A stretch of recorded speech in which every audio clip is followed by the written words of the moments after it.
give information about our presenters. So we've got Amy Wood and Taylor Soucy from Flint Avenue. So Flint Avenue was actually founded in 2015, and it is a Hub certified women-owned business based here in Lubbock, Texas. So I'm going to give some backgrounds on our speakers real quick. So Amy Wood is the founder and CEO of Flint Avenue. So it's a Lubbock-based marketing and technology agency. She is a marketing strategist with more than 20 years of international experience in product and service marketing and strategic planning. So through Flint Avenue, Amy works with businesses in areas such as website and app development, digital marketing, SEO branding, workflow support, and strategic communication. She is also active in the Lubbock business community as the founder of Lady Leaders of Lubbock, a mentor through the Texas Tech Innovation Hub, a guest lecturer at the Texas Tech College of Communications, and a small business advocate. So she's very busy. And then Taylor Soucy is the director of operations at Flint Avenue, where she helps businesses bridge the gap between strategy and execution through AI, technology, and operational consulting. She works with organizations to identify opportunities for innovation, streamline processes, and implement practical solutions that drive efficiency, growth, and better decision making. Taylor is passionate about helping business leaders navigate change, leverage emerging technologies, and turn complex challenges into actionable solutions. So we're so excited to have both Amy and Taylor here with us today to share practical ways for small businesses and how they can move from simply experimenting with AI to actually intentionally using it in their day-to-day operations. So thank you guys so much. I'm going to turn it over to you. Thanks, Joy. Thank you. Yes, we can. I liked the golf thing. That was cute. Well, thanks so much for coming and having lunch with us today. That's awesome. I'm glad that you pulled away from your schedule on a Friday afternoon to talk about AI, which is our new favorite topic. We've been talking a lot about this for the past couple of years at Flint Avenue because it changes the way we do marketing. It changes a lot about our business, and the way that we've been doing things in the past has shifted. And so we had to dive in early and be really early adopters to this space. Today, we're just going to talk really practically about AI and kind of baseline it. It's hard to say who's a beginner because beginner it could be anything. And we'll talk about that a bit more, but I'd like to see kind of who in the room maybe has done some of those things, and Taylor will talk about that in a sec. First off, before we go anywhere else, I want to just say that we have this AI Revolution Playbook for small businesses available to you. That QR code, if you miss it right now, it's going to be on every single slide. So feel free to grab it at any point and download that book. That also gives me your email, which is awesome because I can follow up with you and we can schedule some time to talk afterwards and talk specifically about your business. And then we've saved some time at the end for Q&A, which is our favorite part. So if we buzz through slides, it's because we're trying to get to Q&A because that's our favorite thing. Yeah. And this is Taylor. Hey, everyone. I'm happy to be here. Thanks for showing up and enjoying your delicious lunch. I'm excited to get myself a plate here in a minute. But yeah, let's dive in. Awesome. All right. So AI is no longer just a party trick. The way that we started playing with AI is called experimentation. And that's where you take a prompt you see on Facebook and then you plug it in with your picture and then you get yourself in a glitter suit for Christmas or all the things. Experimentation would be asking, what can AI do? And now we're talking about implementation, which is where you can make AI work better for you. You're actually implementing it into a system in your business. An example of that would be, give me one social media post, or I've implemented it to where it creates social media posts for me on a schedule and regular implementation. Yeah, as Amy mentioned earlier, we've been kind of diving into AI for a while. Right now, AI is a buzzword, right? And you see it everywhere. The last couple of years, people are talking about it. Amy and I have been doing this for multiple years, diving in, learning it. But we were exactly at the beginning there. We were experimenting. I know a few years ago, we all put in a prompt and asked ChatGPT to roast us, and they gave it to me. I was like, wow, I've been giving you too much information about myself. And then they pedestaled Amy. Like, she didn't know wrong. I was like, that was not a roast. Like, what? I was like, I want your AI. Let me put my information in there. So we were experimenting. So experimentation is what can AI do? Implementation is putting it into action and what can AI make work better for you and specifically your business. So that's what we're going to learn about today. Like Amy said, it's very like surface level overview today, but we've been diving in for years and we're excited to share a little bit about how you can start implementing as you walk out those doors today. So who in the room has experimented with AI? Awesome. Just about everyone. Oh, great. And who all has implemented AI? Awesome. Perfect. Very good. Here's some things that you're going to know when you leave today. We're going to know where AI fits in our business. We're going to find that friction point. Choose a better starting point. We don't have to implement AI across every single thing that you do. You can just pick a starting place. You're going to get better outputs at the end of this session, how to use AI responsibly, and then how to start a small pilot project. You're not alone in people that are using AI. The U.S. Chamber of Commerce did a survey and found that 58% of small businesses are implementing AI now, which is interesting because corporate America is having a much slower time with this because they have big technology departments and IT departments that are having struggles with where to implement, where to start. But small business, we are a little more roll up our sleeves and just dig in and try, right? And so 58% are already doing it, 84% plan to increase, and 96% will include AI in the coming years. So the takeaway there is just that AI is becoming a part of the normal form of business infrastructure, but the value is still going to depend on how it's intentionally used and how it's individually used. It still needs people. Let's talk about some terms that you might hear us say today in AI. AI is artificial intelligence, and there's a brief definition. We're going to give you a copy of this PowerPoint. However, I'm sure you guys will send it out. Okay, cool. So you don't have to like take pictures of the screens or anything like that, but AI is artificial intelligence. You might hear people call it an LLM, a large language model, or a GPT, and I can't remember what GPT stands for right this second, but automation is another word that you might hear pretty regularly, and that's whenever things are running with boundaries, but not necessarily with your specific prompting every single time. It's something that you prompt once and then it runs within boundaries. And then on the blue side here, I'm going to talk about AEO in a minute at the very end of the yellow, but generative AI is basically artificial intelligence that creates something. That's probably what a lot of you are using right now. Hey, write me this blog. Hey, create me this graphic. That's what generative AI is. A prompt is basically what you tell AI to do. And we're going to really dig into that a few slides later. So I'll hold on to that one. Hallucination is actually one of the craziest ones that I like to talk about because you need to know that your AI hallucinates and they give you some made up stuff that it is so confident about. It gives you numbers that it's like, I'm telling you this and it's perfect. And it is not. Your AI hallucinates and don't trust every single thing it tells you. All right, those two at the end, the little acronyms, AEO and GEO. Has everyone ever heard of SEO? That was the big one for the past 10 years. SEO is search engine optimization. That basically is how you were getting your website or your business to rank on Google. If I put in heating and air near me in Lubbock, who's showing up first? You would use SEO on your website, keywords that were making you show up. AEO and GEO are basically that, but for artificial intelligence. AEO stands for answers. The A stands for answers, engine optimization. So basically, are you the answer that you're gonna get when I say, where is the best place to eat Thai food in Lubbock? Am I gonna be the answer that shows up? GEO is generative engine optimization. So that basically is, are you a source that AI is pulling from? So all of those are still crucial. SEO hasn't lost its value, but you may hear these words come out, especially in the next few years. Me and Amy often use GEO. AEO and GEO are very similar, but we're probably going to reference GEO more today. Yeah, I definitely am hearing GEO in the marketplace more so than I'm hearing AEO, but just in case you come across it, that's what it is.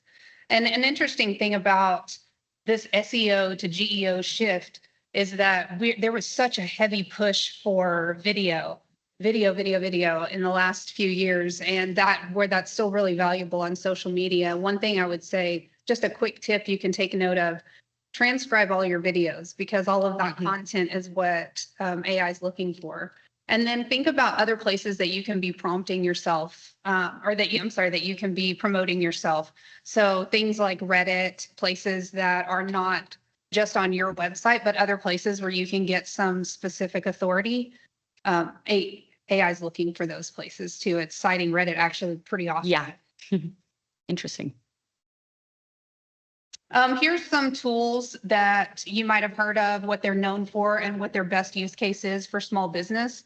We're not going to run through all of these, but I did read an article this morning that Claude has announced a new small business platform that allows you to integrate with QuickBooks, HubSpot, like multiple, it has your AI agents kind of built in. And so we didn't cover an AI agent, but an agent is basically something that you create, or it operates kind of like a person. It does a specific list of tasks and it does those tasks within specific boundaries. And they have that all plugged in. So that was announced this morning. But yeah, these are all different platforms that you can play with. Have you played with things outside of ChatGPT and Claude? What do you like to use? Yeah, Claude? Grok. Yeah, he's Grok. And if you look at the top here, there's a little tip. There are AIs that are closely associated with the platforms you might already be using in your business. So if you are using Microsoft, we use Microsoft Teams. So Copilot is a good option. And I think it's already like included. If you log into your Microsoft account, Copilot actually launches first. And sometimes I get annoyed by it because I'm like, I'm trying to get to my Teams, but Copilot is there. And then Google, I'm not as familiar with because we don't use it on the daily basis, but they do have Gemini. So that may be something to look into if you are on Google platforms. And then obviously you've heard ChatGPT and Claude, and those are for everyone and everyone else maybe that aren't on a system yet, or you're like a lone entrepreneur. It's been cool to watch Google shape the way that they're showing their search engine results now because they're utilizing AI as the first result rather than the sponsored result. And so if you're using Google as your search engine, you're already playing with AI, whether you realize it or not, because it's right there. All right. So the best thing to do is to get our minds shaped right. So right now, there's been a lot of fear around AI, like it's going to take all the jobs and it doesn't need humans anymore. It's going to take off and do its own thing.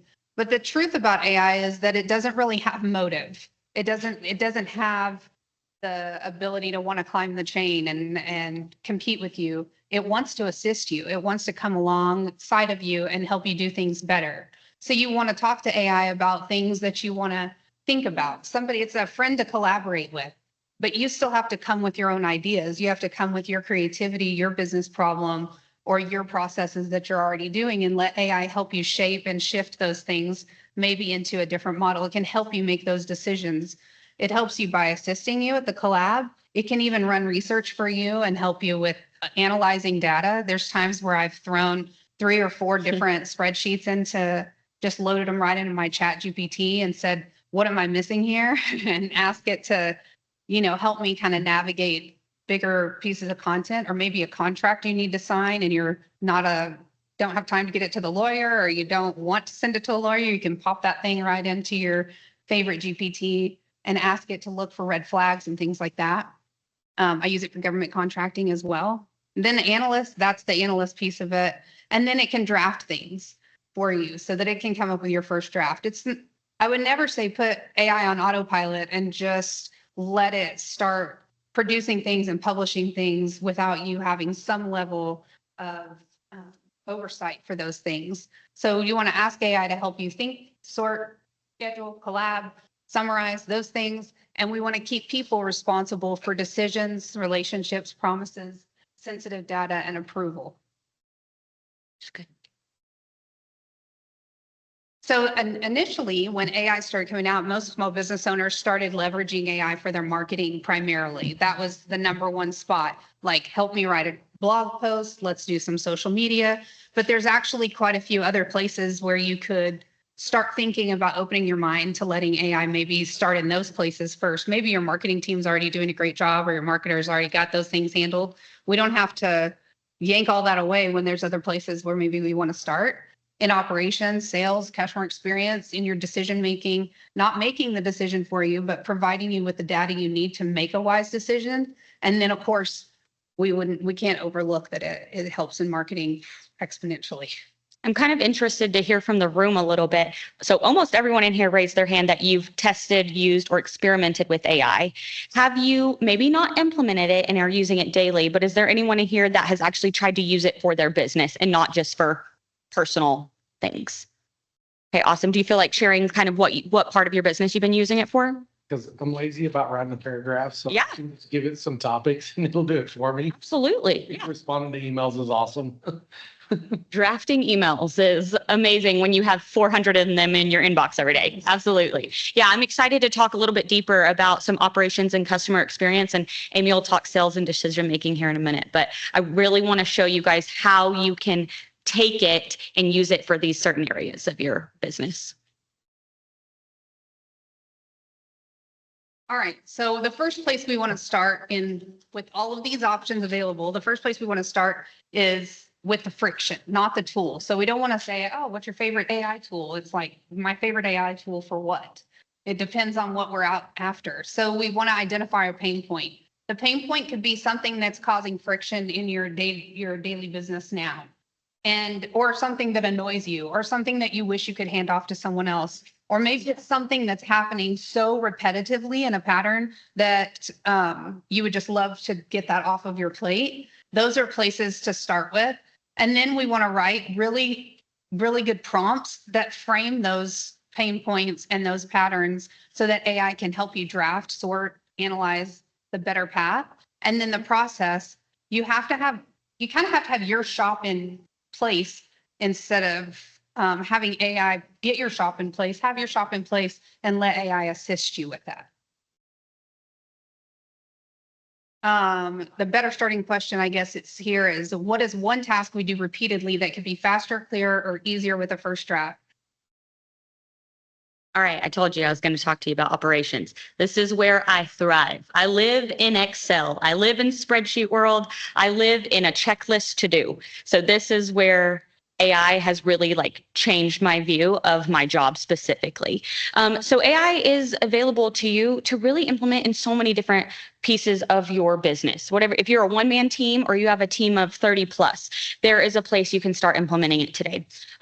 We have a smaller team, but we do have Zoom meetings. And I promise you, every time we log on to a Zoom meeting, there is not just two of us. There is three of us because someone's AI note taker is joining too. So that's the first thing up there, meeting notes. Any platform you're on, Zoom, Teams, Google, they have AI note takers that you can utilize. And these are amazing. They literally transcript your entire conversations. And then they can give you task list or a checklist of things. They can flag things that maybe seemed important in the conversation. So if step one is you just getting that note taker to join your Zoom meetings, you're utilizing AI right there.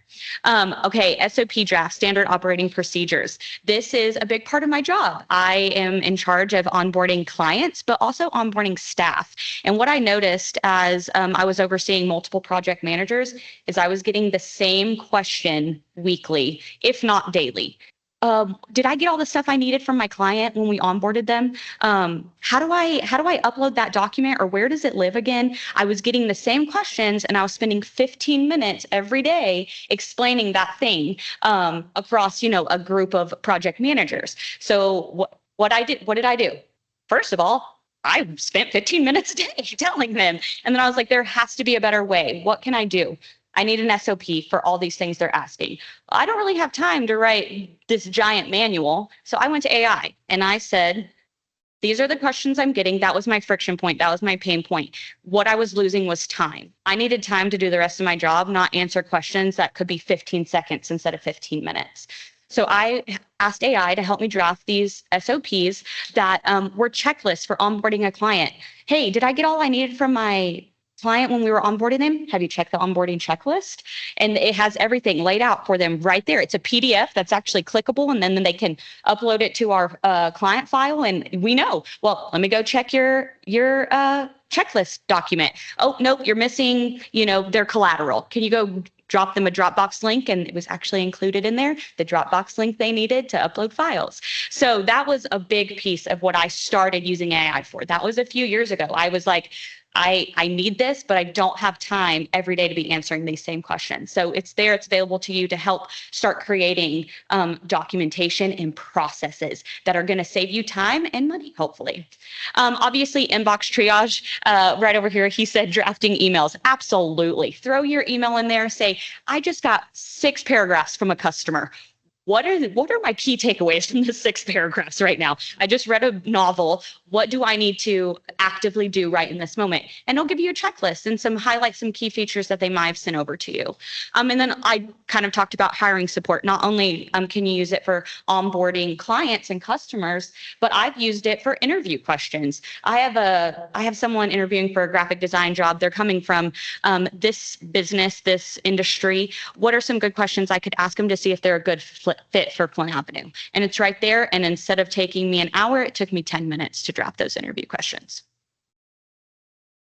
Another use case area is sales. As CEO, a lot of my job is business development, and I use it for sales often. I recently started using it more for lead research. So I'll have AI go and scrape LinkedIn for specific buyer personas. Like, I graduated from the Goldman Sachs 10,000 Small Businesses program. Well, that's a huge alumni network. And so I wanted to scrape LinkedIn to find all my other alumni and pull them together and start triggering requests to connect with them, start email conversations with them, and move them to a discovery call.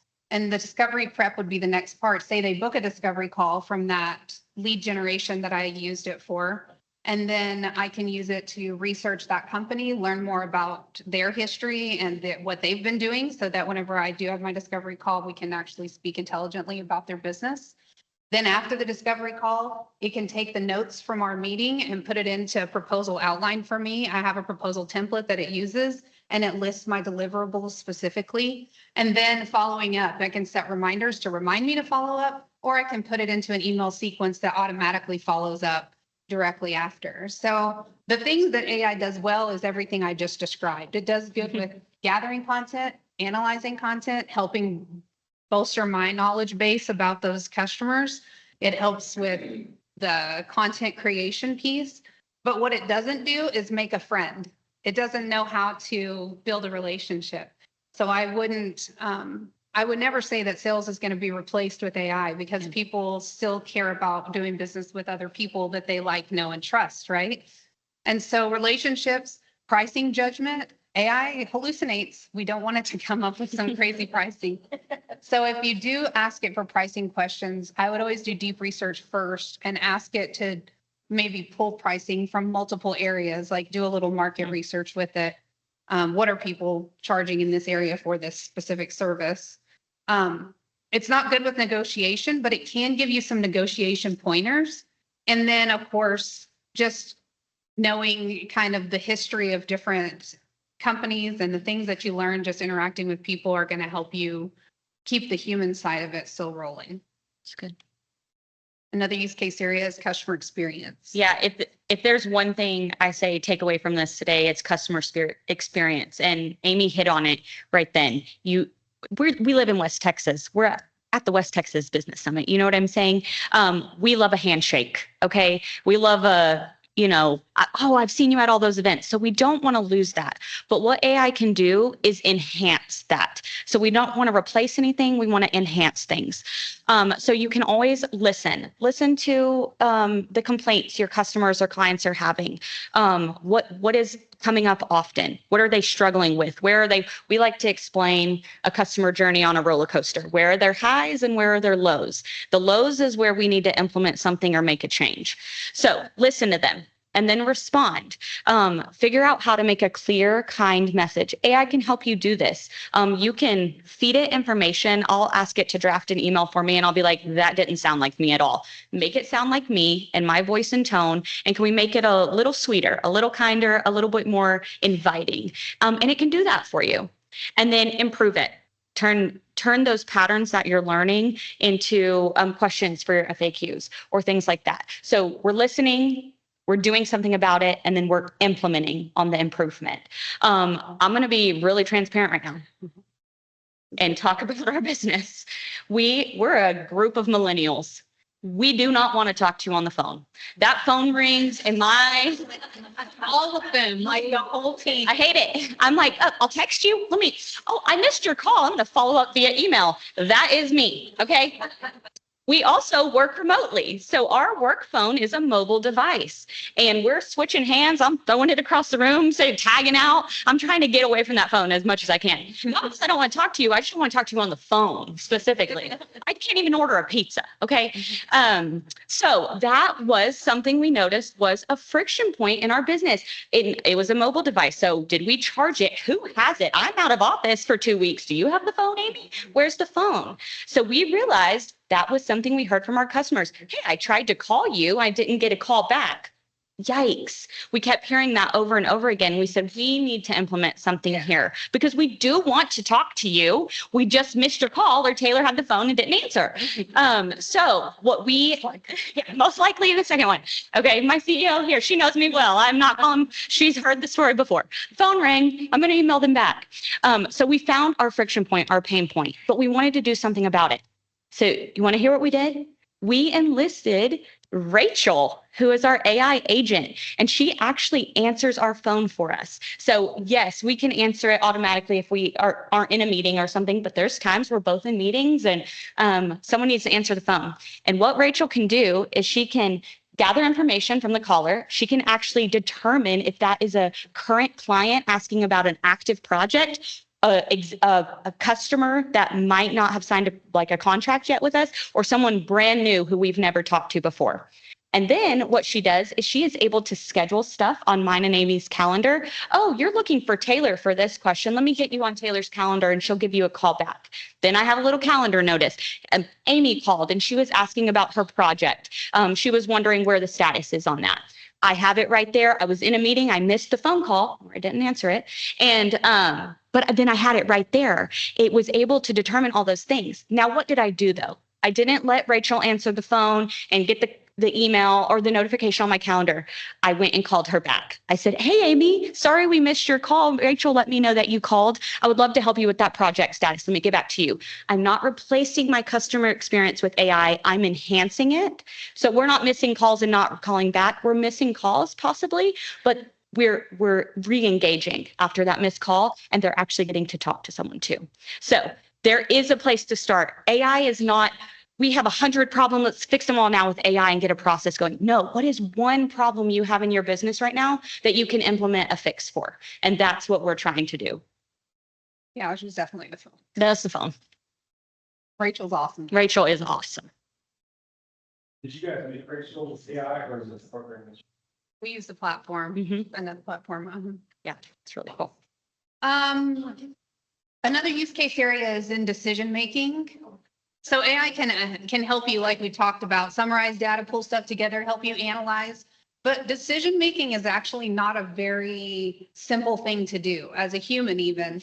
Like when we're thinking through something, we have a lot of reference points that help us with deciding something. We have history. We remember that this particular client hates the color red and doesn't like the word innovative. We remember all these little details and AI doesn't necessarily have it. I mean, if you trained it, it would have that, but there's just too much. There's too much to be training with just those things that we intuitively know or have picked up through our experience. And that's why we can't just let it loose and do it in its own thing because it requires us to guardrail it. And so one of the things I like to do whenever I'm using it for decision making is to ask it, what am I missing here? Instead of saying, build me a marketing strategy, that's kind of like saying to a builder, build me a house. What kind of house do you want? How many rooms do you want? Do you want bathrooms in every room? Do you want one bathroom on the first floor? Is it a 5-story house or a 1-story house? There's so many things that we have to guardrail first, but whenever we're putting those information points in, consider asking AI more questions and then ask it to not hallucinate the answer. And instead tell it, if you don't know the answer, don't make one up. Ask me more questions, probing questions, and I will use those questions. I'll answer those to get to the end result that we think is the winner. This is the framework that we use for our prompting. We call it the clear prompt method. It's context, limits, examples, ask, and review. Better prompts are coming from better context. It's not fancier words. You don't need to wordsmith your content that you're putting into AI. Actually, the chat feature where you can My just talk favorite. to it, that's where it's at right there. I get on there and I will talk a paragraph and just tell it, here's what I'm doing. I'm going to teach at the West Texas Business Summit. While I'm there, I'm going to be meeting these people. What are some things I might say? What are some things they might ask? And then I send all of it, even my ramblings, just straight into ChatGPT and let it organize those thoughts. But I give it context. We give it limits. We want to brace it for, I don't need all the responses for a real estate company. I need all the responses for a digital marketing agency, or I don't need everything. Maybe I'm speaking at a women's conference. I need things to be more leaning that way, or maybe I'm speaking at a faith-based conference and I need things to be more that direction. It just depends. I like to give it examples of our previous work. So whenever you're training your AI, you can train it with things that you've already done. You can give it proposals you've already written that have been signed. You can give it brochures, your websites, your social channels.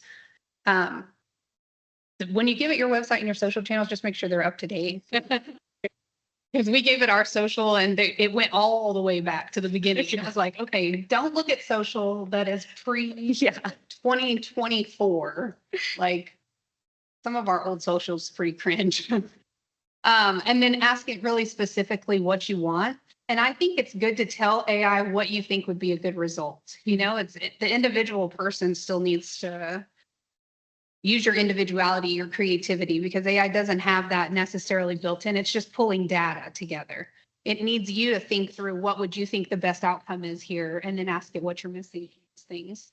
And then always, always, always review, read it first. Don't just roll with it. Give a real world example here on this. I didn't have someone to tell me this. I had to learn through failing basically with AI of how to get a clear prompt for my AI. So back when OpenAI first started, Amy tasked me with, can you write a blog for our Flint Avenue website? First and foremost, not a writer. I can't spell restaurant on a good day, okay? I'm not a writer. That is not my forte. But Amy said, use AI. Get me a blog on a post one weekly. And I said, on it. So I would go on OpenAI, ChatGPT, and say, I need a blog for this topic. Well, it would give me a blog and I'd send it over to Amy to QA. She's like, this is trash. Got it. Let me go back and try one more time.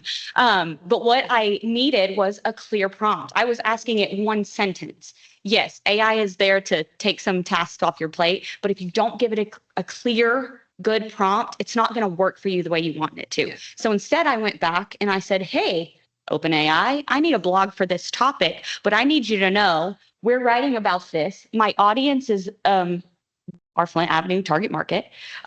This is what Flint Avenue does on a regular basis. My limits, we never say negative words in anything we do in our digital marketing. So instead of saying, don't do this, we say, do this. We never say no, not, don't. So it had to take all of that out. I gave it examples. I uploaded some blogs from actual writers on our team and said, make it sound more like this and less like Taylor, because Taylor can't write blogs.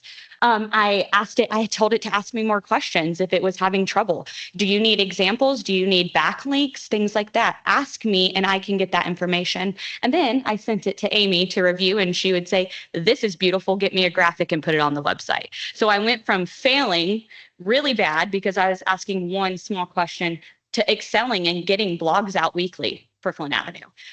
But yeah, not fancier words because I can't spell restaurant, like I said, but I was giving a clear prompt.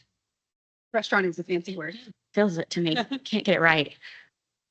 Yeah, I think loading those previous blogs in there is such a great plan. You can also, just because we're talking about blogging right now, ask it to SEO and GEO optimize your blogs for you. Good. Because it will automatically go for not just keywords, but the key phrases, concepts, and ideation that AI is looking for. It's looking for more comprehensive information and it's looking for really expert information. And so if your current content is kind of splattered like a shotgun approach, then you're not going to get the same visibility in AI that you would if you have a really targeted expert approach on one topic, like you got to really niche it down to and then produce a lot of content in that space. It's good. So a prompt makeover would be, instead of saying, like Taylor said before, write me a blog, write me a follow-up email, instead, write a clear prompt. Ask my sales assistant, write a warm follow-up email to a small business owner after a discovery call. Mention these 3 needs, keep it under 150 words, avoid pressure, end with one clear next step, and list anything you had to assume. That clear prompt works good if you've trained your AI a little bit, like told it that the call to action is a discovery call, which would be for us. Maybe your call to action is book a free estimate or whatever if you haven't trained it yet, the clear next step, you might define that for the first time. But likely you'll get closer to your end result if you'll do that. All right, using AI responsibly. I actually was like so nervous to talk about this slide because it's exactly what I don't like to do, which is say no, don't, things like that. But there are definitely don'ts when using AI. And I want you to use it safely and protect your business and your clients. So obviously verify the information. Like I said, AI can still hallucinate. Who knows? In years from now, it may not do that and it's pulling perfect information. But right now it hallucinates and it gives you some wacky stuff sometimes. So check the sources, ask for a source list after it gives you information, things like that. Protect yourself, your business, and your customers. If you work in the medical field, obviously HIPAA is important. Don't be putting, or patient information in there. Don't put in confidential business information. Yes, you can start using it in your business and in your role, but maybe don't put your logins and passwords to your bank account in there. Some of these are givens, but you know what I mean. Review it. Have a person review it. Even if it's a social graphic you're throwing up, just have someone review it. I have a personal client I went to a consulting session with on Tuesday. They were like, we're so excited to show you our new signs. I was like, awesome, show them to me. She pulls them out of her back of the car and I'm looking at it and I'm like, something's wrong here.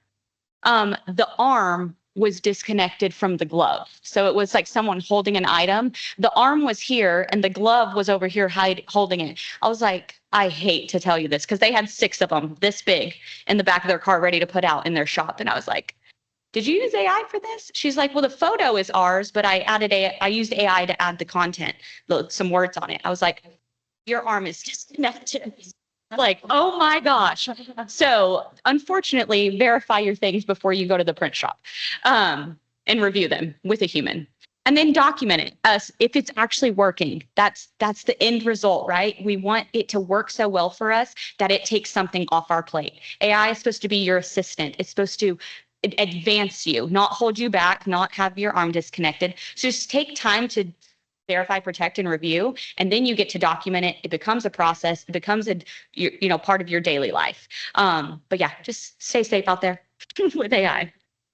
A practical way to document it too. I know in ChatGPT you can pin conversations. Yes. And if you want to change the conversation every time that you are starting a new thing. Don't keep the. So if you keep the same thread, it's going to get confused and give you responses that aren't necessarily your favorite. But we have pinned responses, like one for each of our clients.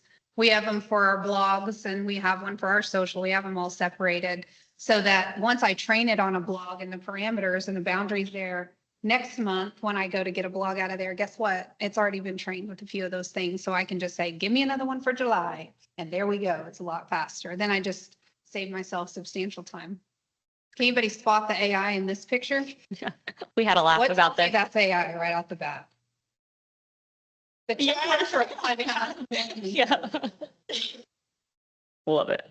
I know. We laughed at that and we were like, you know what though? We're going to keep it in there. It's the perfect picture for this slide. All right. So here's your 7-step AI pilot. This is what your homework is. Step 1, you're going to think about, your repeated task. What's the one thing that is getting repeated over and over and over? Is it your frequently asked questions? Are you having to answer the phone and tell people what time you open and close over and over? Or are you having to create a report or write a blog every week, whatever your one repeated task or friction point is? Then you're going to collect examples of that are good examples, not our past stuff. Just here's our old website, or here's like it wants to connect to my Dropbox. And I'm like, absolutely No way.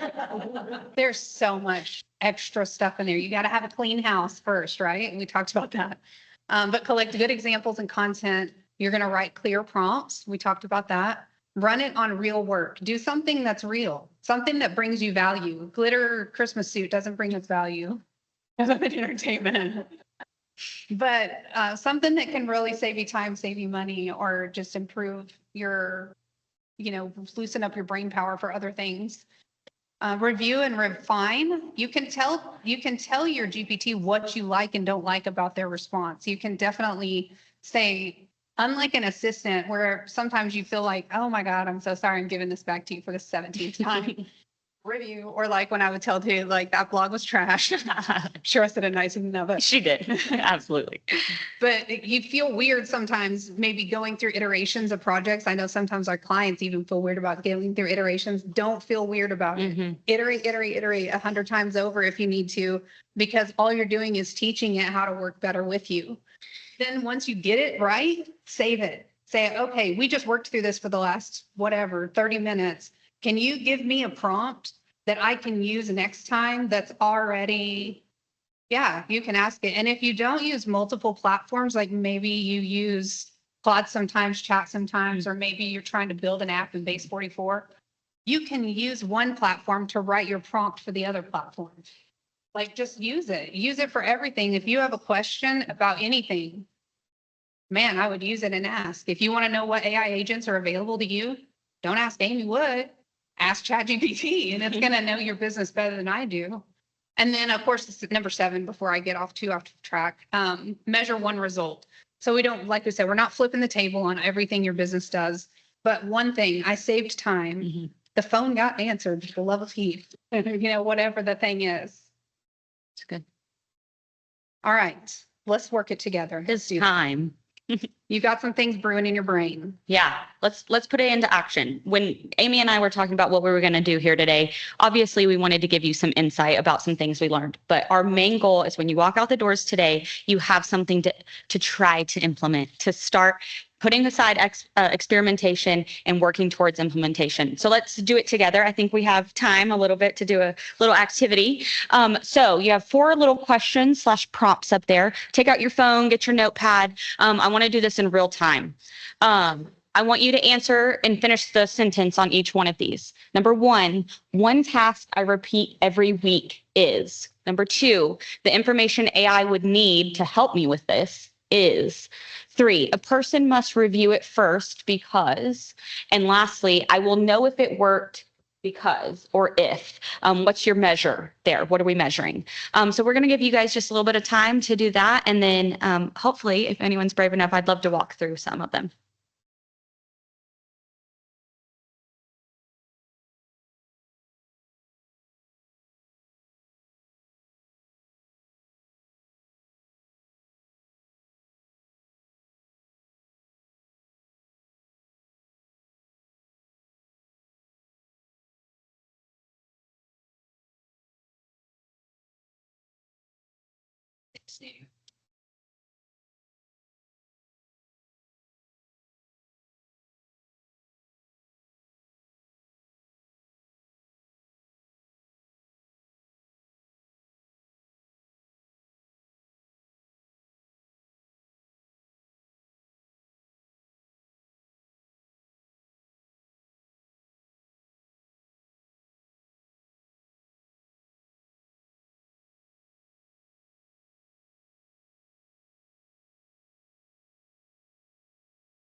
I see pins still going, so I'm going to give it a few more minutes.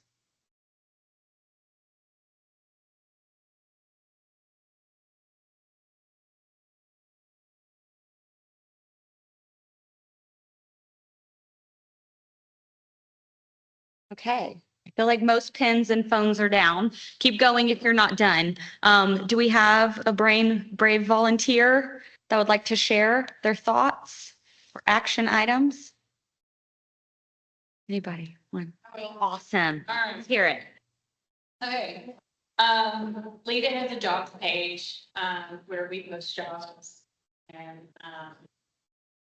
I post jobs every day or nearly every day. I go in on LinkedIn or Indeed or I search businesses and I go out and I grab jobs that people would want to move to Lubbock for. And so I post them on our jobs page and, it's a simple task. And it's actually something I really enjoy doing. Because it kind of helps me to kind of keep my finger on the pulse of what's going on. However, it can get overwhelming and it can fall at the bottom of my list. So that is one kind of easy task that I remember every week. So the second bit. Information AI would need to assist you. I would probably need to give it different business names and different business platforms, i.e. Indeed, ZipRecruiter, whatever to go out and scrape jobs for, and to go pull in those jobs and post it in the format that we need it. Yeah, that's good. And so a person must review it because we got to make sure there's no strip clubs on it. That is a good point. It's not promising like scraping it up. Ideally, we don't want to promote a ton of remote jobs and we want it to be a good quality job again, someone want to under our graduates would want to go for this, that kind of thing. So, and how we know it would work is if, that page remains one of our busiest pages, one of our most frequented. And so if that was working and the person was monitoring it, then that aspect of it would continue and maybe make my life a little bit easier. It's great. I promise I did not talk to her before and tell her to give the perfect example that she could. No, that's absolutely right. And the one part I want to just speak on is you said if someone could monitor that. That is such an easy thing you can monitor. Pull your analytics right now. What are your views on that page? What are your click rates and things right now? Implement it for a few weeks and pull that same analytic report again and see have we had a change? Do we need to let it run a little bit longer? What are we doing here? So absolutely, I love that. Thanks for sharing. Any thoughts on that, maybe? No, I'd have it pull the report too and have it send it to me on Monday morning. Yeah, have it send it to me. Yes, automate that. Yeah, absolutely. Awesome. Actually, Chat GPT started having some agentic activity, which there's generative, which is just like you ask it a prompt and it gives you an answer. Agentic, we talked about, that's an AI agent. That's something that's actually performing the task with responsibility and boundaries and all of that. But Chat, you can now just ask it to remind you about things and it will set up reminders in your phone. Like if you use Chat on your phone, you can get it to set up reminders and set up emails and things like that directly. And Chat didn't have that functionality like 2 months ago. And so now it can. It's like everything you're going to learn today in 2 months, you're going to be like, oh, what? That's changed. Don't email me or definitely don't call me because I won't answer. But don't email me and tell me I was wrong in 2 weeks from now. I was right today. Awesome. Anybody else want to share or talk through? You said you've implemented AI in your business. How have you implemented it? You just use it. Oh, sorry, I was talking to the blue shirt, but go ahead. Oh, shoot 'em up. So we did environmental testing, so I used it and we did on-site. Works with what you did in, having a lot of complex data. Yeah. Amazing. Little paragraphs and. Yeah. That's awesome. And now you, Park, because I want to hear your answer too. No, I just use it for you. So I have the same problem. I can't spell my own name. So I use it pretty often to reply to emails. If I need to write a small report for, an HVAC, mostly for a home inspector or something, that's what I use it for. I can give it a few prompts on what I need. The problem I have with it, and y'all are teaching me a lot, is it's very generic sometimes. Mhm. I need to be more specific about what I ask it for. Yeah. Sometimes. I also think just feeding it more of you, especially with like using it for email drafts and things like that. I have two kind of separate chatties is what we call them, chat GPTs. One chatty is Taylor. What is Taylor going to say to her client that she talks to daily? If I'm having it respond to an email, I say, sound like me. but it doesn't know what I sound like unless I talk to it, right? So the more you interact with it, the more it learns who you are. But then on the other side of things, if we're doing something Flint Avenue, I'll be like, on this one, I want to be Flint Avenue. Speak like I'm Flint Avenue. It may not say, hey girl, hope you're doing it. Hope your week's going great. It would say, hi, like, welcome to Flint Avenue. We're glad you're here. #fam, things like that. But the more you feed it, Amy and I were actually having a conversation when we were reviewing this to come talk to you guys, is Amy's learned a lot about the brain of AI. And she's like, should we go there? She's like, it's too much. And I was like, it's so interesting. But there's a piece of it in there that's like hoarding information. Like Amy said, it can't like make those final decisions for you, but it's gathering information as you give it. Yeah, constantly. So yeah, just keep feeding it who you are and it'll start being more like you. You can even feed it competitors' information. Like Mhm. if you were just curious and you got some really good piece of collateral or something from a competitor, and you're like, man, I love the way they did this. I wish we did this better. You know what I mean? Like, open your mind up. You can test it with anything. It's good.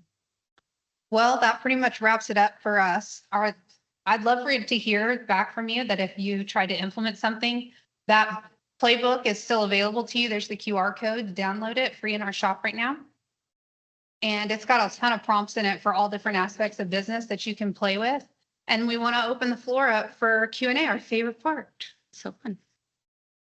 What questions do you have?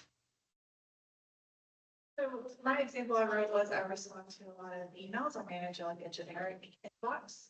And a lot of my responses are just sending people like resource partners. But we have like 4 different. So right now I do a lot of copy and paste. And so I'm wondering if I cannot download the AI onto my work computer because of privacy reasons. Sure. Is there a way to connect it where I'm not just copying and pasting? I feel like the Word document or the saved email that I'm copying. Yeah.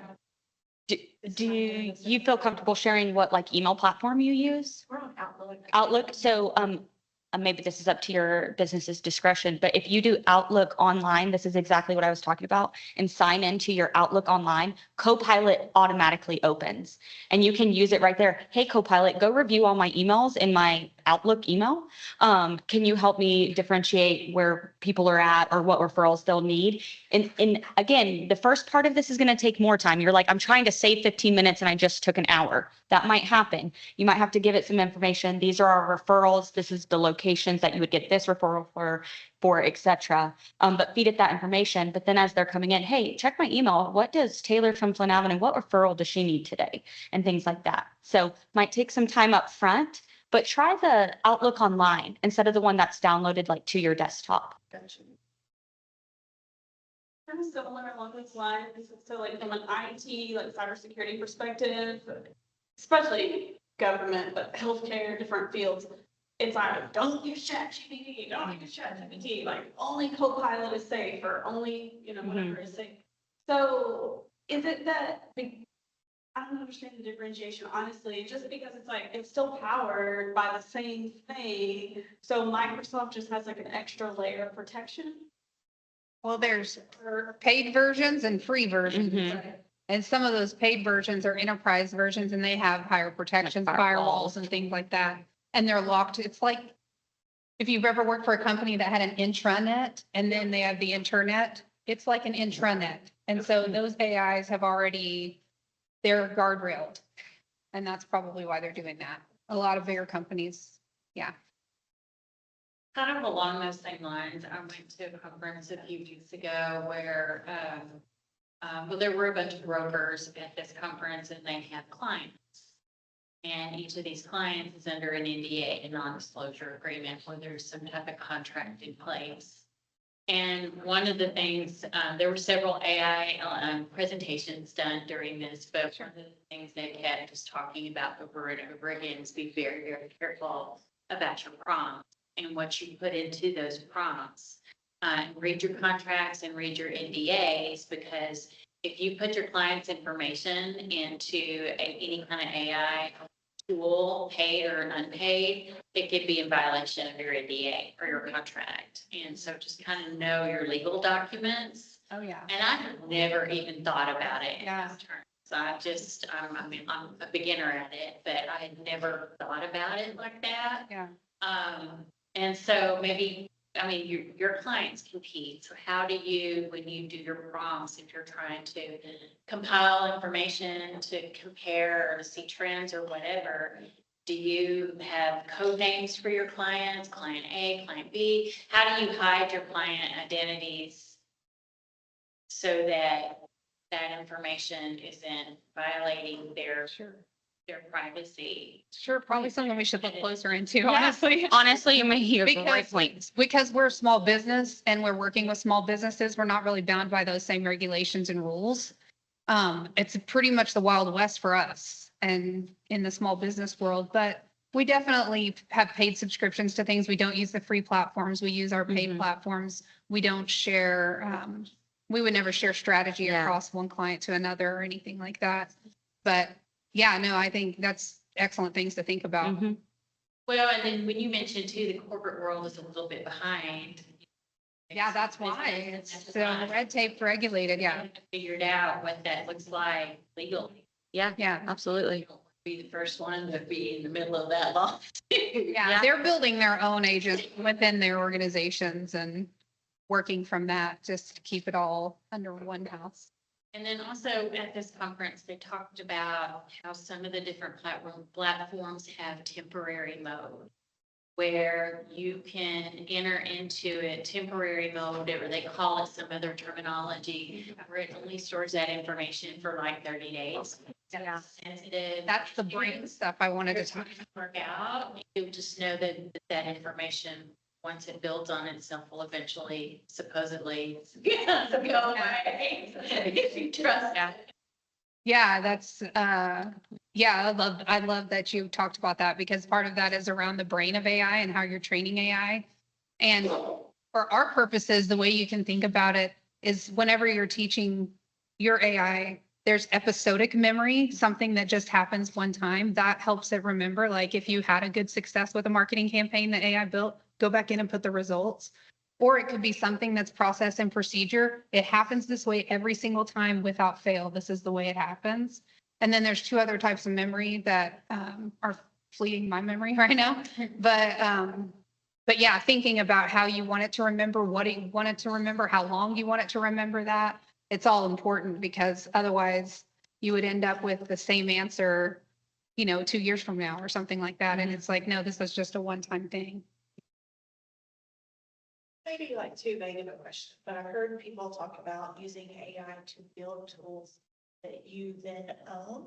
They're your self-contained tool, not something that lives on the cloud. Sure. I guess, can you kind of speak to the, do you actually do that and get it from the chat GPT to like onto your own systems and? I don't use ChatGPT to build. Maybe not chat GPT. But yeah, but there's an example of a good building site would be Base 44. Base 44, you can build apps and you can build websites. This is why Flint Avenue quit building apps and quit building websites. Because it's so easy. I would rather teach you how to do it than I would, it used 5 years ago, it was $100,000 to build an app. Now you can build one in an afternoon on your own. Literally. But basically, you can go into that, actually first start in ChatGPT and say, I'm working in Base 44. And this is the app I want to build and give it every single thing you can think of, or this is the website I want, all the pages that should include all these things, and here's my target audience, and give it all the information. Write me the best prompt for this. Copy that prompt, paste it in Base 44, let it run. The longer it thinks, the better the outcome. So don't get impatient, wait. And when you come back an hour later, you're going to have a website. Or you're going to have an app and you can publish it right from there, right into the app stores, or you can download it, the HTML files, and you just have them right there. And we've used that one. There's others like it. That's just the easiest one I've found.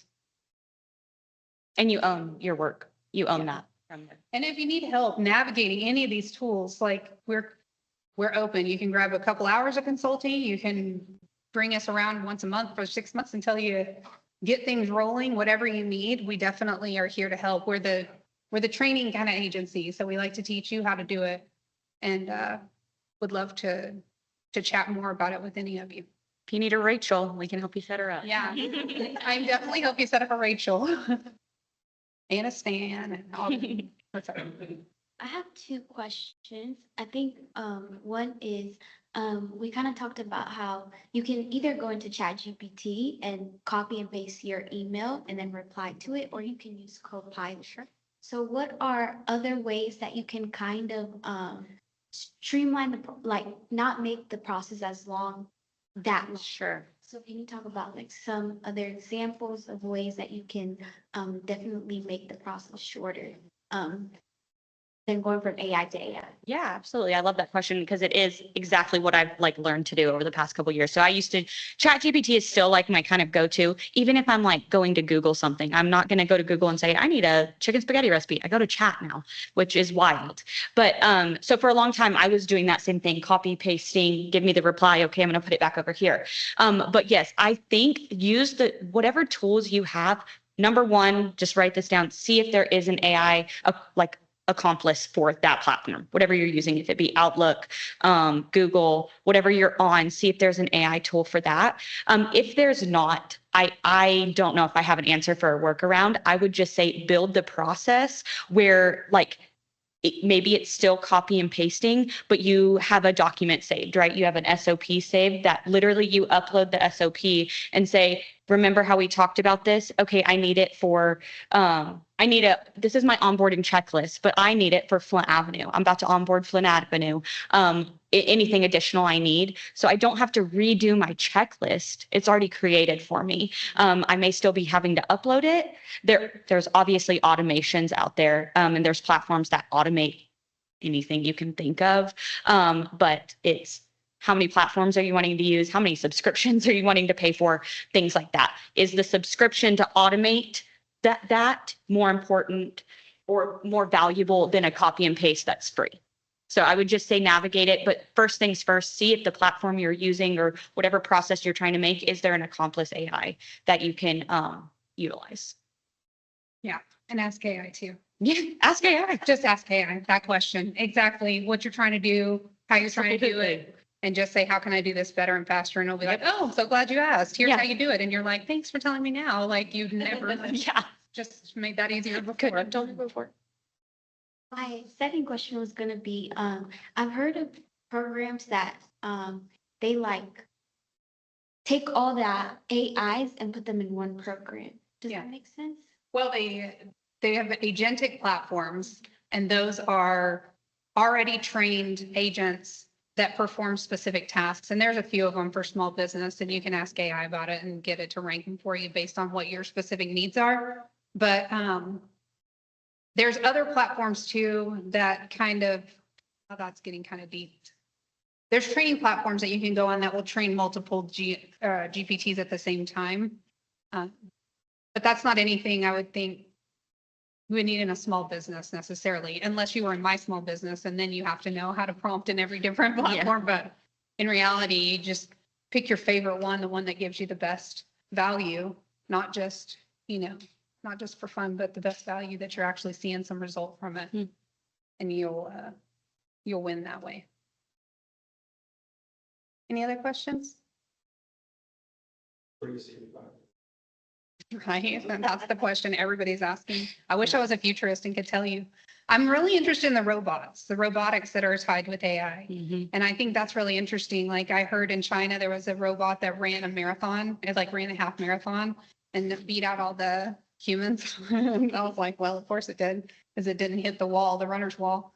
But I think robotics, we're going to see more and more of that. And I think that's interesting, especially because if it comes with intelligence, Amy sent me a video. She was at a conference. Remind me where you were at. The conference with the dog. Atlanta, maybe. Yeah.